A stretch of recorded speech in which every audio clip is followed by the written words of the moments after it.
presented by माँ Durga music.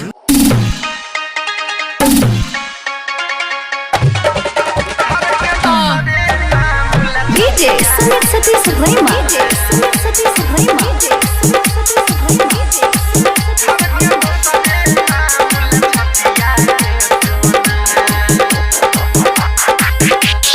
मारलक वैसन मतिया धर के दोसरे नाम लछतिया ये सोना।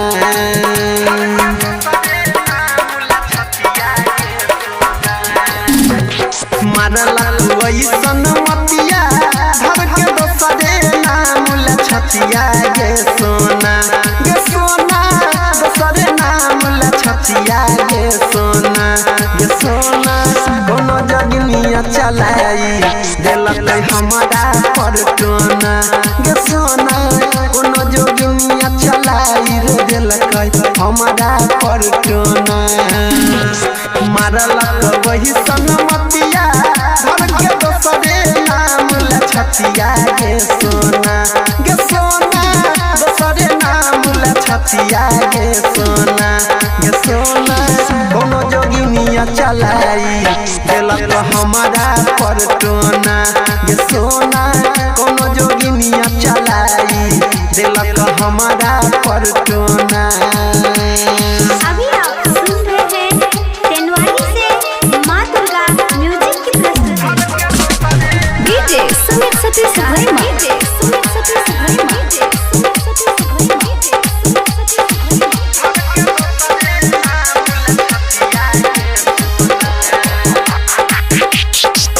केकरा नजर में गरल हमर तोहर प्यार गे।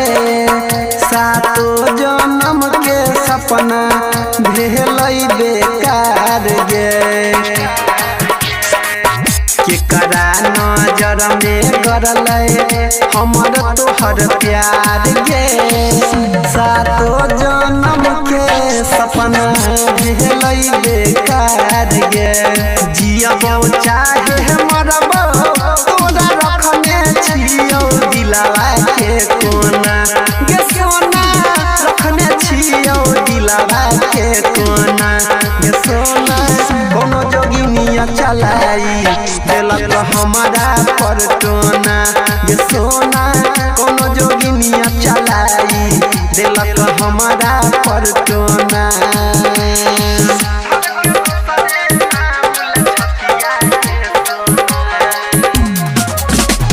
डीजे सुमित सतीश रैमा।